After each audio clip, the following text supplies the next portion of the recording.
आजचा संध्याकाळचा वेळ खूप खास होता. देवाची पूजा, घरातली शांत संध्याकाळ, स्वयंपाक आणि आपल्या माणसांसाठी प्रेमाने बनवलेलं जेवण. चला, माझ्यासोबत एका साध्या पण मनापासून जगलेल्या संध्याकाळीचा भाग बनूया. माझ्या दिवसातली सर्वात आवडता क्षण म्हणजे संध्याकाळची पूजा. दिवसभर कितीही काम असलं तरी हा काही मिनिटांचा वेळ मला खूप शांतता देतो. दिवा लावला की घरात एक वेगळीच प्रसन्नता येते, मनही शांत होतं आणि पुढच्या कामासाठी एक नवीन ऊर्जा मिळते. पूजा झाल्यावर लगेच स्वयंपाकाला सुरुवात इथे नाही केली मी मी थोडासा स्वतःसोबत इथे वेळ घालवला. इथे मी बसून छान बाहेरचं दृश्य पाहायला. मस्त पाऊस पडत होता. मग आले इथे मी स्वयंपाकघरात स्वयंपाकाची तयारी करायला. आपल्या घरात रोजचं जेवण साधं असतं, पण ते प्रेमाने बनवलं की त्याची चवच वेगळी लागते. आजच्या जेवणाची तयारी करताना माझा प्रयत्न एकच असतो, आज सगळ्यांना गरमागरम आणि घरचं जेवण मिळावं. गृहिणीचा दिवस कधी संपतच नाही. एक काम संपलं की दुसरं तयार असतंच. पण हा जो वरण भात मी लावते ना, हा मी माझ्या मुलांसाठी लावते. तर इथे मी तुम्हाला एक छोटीशी टिप देते.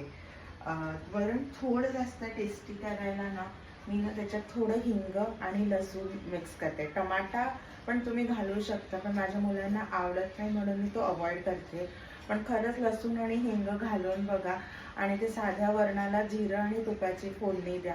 वरण इतकं अप्रतिम होतं ना. ही टिप नक्की ट्राय करा. आणि दुसरी टिप आहे, हा जो भात घेतलाय ना मी, या भातात थोडंसं तूप घाला.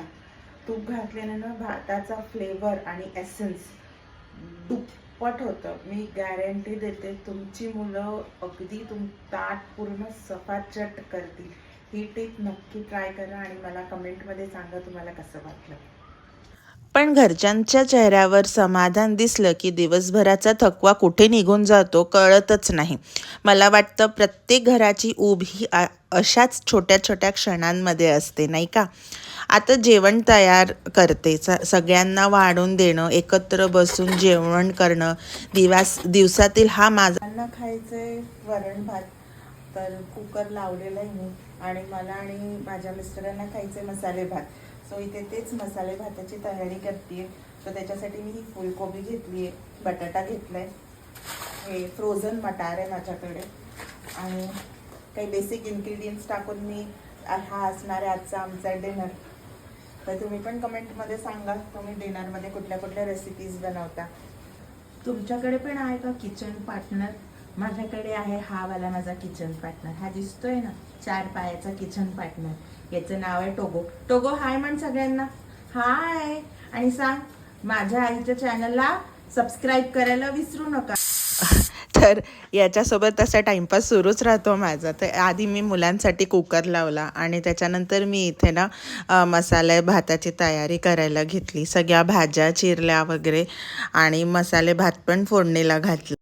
आणि मसाले भात फोडणीला घालायच्या आधी मी बेसिक भाज्या घेतल्या होत्या, ज्या तुम्हाला मी आधीच सांगितल्या होत्या.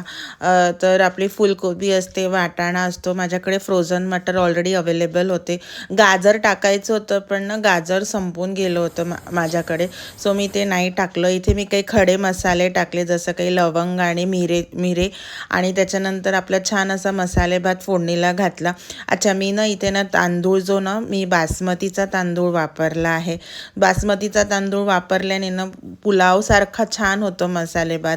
समजा तुम्हाला अगदी असं आसटवाला मसाले भात म्हणजे असा चिकटवाला खायचा असेल तर तुम्ही आपला इंद्रायणी वापरू शकता, पण तो खूपच असा चिकट होतो. मी इथे जरा बिर्याणीचा जो आपला तांदूळ येतो ना तो वापरला आहे. तर असं करून मी मस्त मसाले भात फोडणीला घातला होता.